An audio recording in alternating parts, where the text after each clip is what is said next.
Okay, first we're going to go to Anthony Dasher, and then we're going to go to Drew Beal. Coach, a lot to say obviously about this one, but I guess just right off the bat, I mean, how much do you put on yourself for the? I put it all on myself. I'm the coach, so I've got to do a better job all the way around, and that's what it is. I mean, you take responsibility. I got to find a way to give them better answers. We got off to a slow start, so we have to figure out what kind of adjustments we're going to make to that and regroup it a little bit, because we can't afford to get off to bad starts. And we play hard. There's no doubt about that. We knew this afternoon that when he couldn't really go, that we were going to be playing without Jackson, who just brings an incredible level of physical toughness, but really that mental toughness and ball movement. And we really didn't make up for that tonight. Hopefully we'll get him back soon. But I think as a coach, you take responsibility. My job is to make these guys, help them get better, help them believe, find a way to give them better answers during the game. And just a quick follow-up, can you address the challenge now of keeping the guys positive, keeping the fan base energized about what's going on with the program? Well, we just have to get better, right? I mean, I can't think like that right now. I thought our fans were great tonight. The ones that were there, I thought they were fantastic. So we had a bad night because we got off to a slow start. We've had some bad nights, and the starts are hurting us a little bit. So I've got to look at it closely and decide what we've got to do in the starting lineup or what we have to do to make adjustments there. But it's a long season. Conference play starts, and we'll find a way. We'll find a way. We've got to look at this closely on what's going to give us the best chance to win each night when we don't have the physical strength that we have to have.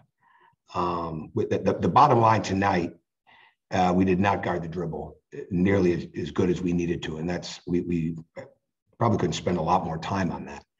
But you don't want to give a team like this that lives on middle drive those drives. And they did. But again, the ball didn't move at a crisp rate tonight. That's one reason Jackson's in the lineup like he's been. And we've got to find a way to have more ball movement, more body movement in games early on. I've got to do a better job of holding them accountable to screen and get our physicality better and our seals and things of that nature. We just got to look at that. So I mean it's a long year. I mean, we haven't played any conference games yet at all. I'm not really in a look ahead mode right now as we speak, but I'm really looking forward to getting to that film. But we got 18 conference games coming up. So we just got to get ourselves, we got to find a way to get better. And just real quick, can you say what was up with Jackson? Why didn't play? Yeah, I think if you didn't know, he had some back spasms. Okay, I didn't hear. Yeah, we weren't able to get through those. Thank you. Hey, Coach. Regarding the rotation, we saw Cam McDowell get some considerable minutes tonight for really the first time, and he had one or two inexperienced mistakes. But other than Tyrone, who checked in at the end, he was the only UGA player with a positive plus minus. Should we expect to see him get worked into the lineup a little more? Yeah, he's had some good days. He's had some good days. So yeah, he brings an energy, and he'll get better. I mean, he'll get better. I've certainly wanted to play him in the past, but tonight in this situation, he's had 3 good days, and the fact that Jackson was out made that a necessity. So really, he took advantage of his opportunity over the last 3 days. As I said to him earlier, if he was practicing consistently like he had the last 3 days, it might have been different earlier on, but we're just going to build from this forward like we have since Sunday night. Okay, next we're going to go to Jack Leo and then Mark Weiser.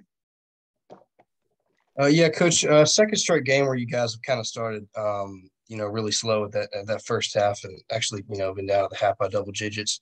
What went wrong to fall behind here in this first half? Well, we've got to figure that out. The ball didn't move the way that it needed to. And we weren't as crisp by any stretch of the imagination. And we gave up too much penetration, of letting the ball get middle. Those are the biggest things. And then we'll study the film and figure it out from there.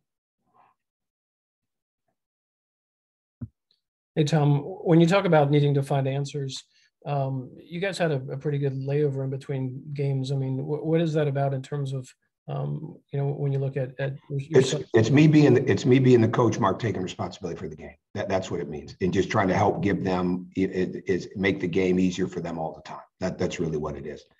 It's not as much about an X and O situation. We've got to have some accountability for our screening, for our ball movement, for moving without the ball, and make the adjustments that they've got to have. So it always starts with the coach, right? I mean, that's what it is. And so it's not like we've had bad practices. In fact, we've had really good practices.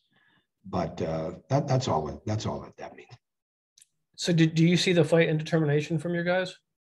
Oh yeah, but I also see quietness. Yeah, we got to give them a belief. But yeah, they were still playing extremely hard. I don't think that's an issue at all. I mean, they practiced great. I mean, we've had 3 really good practices. Not too long. I mean, but really good practices. So our slow start caught us, and again, we just didn't guard the dribble as well. And bottom line, we've got to keep finding a way for them to communicate better on the floor. Thank you. Okay, thanks, Coach. Thank you.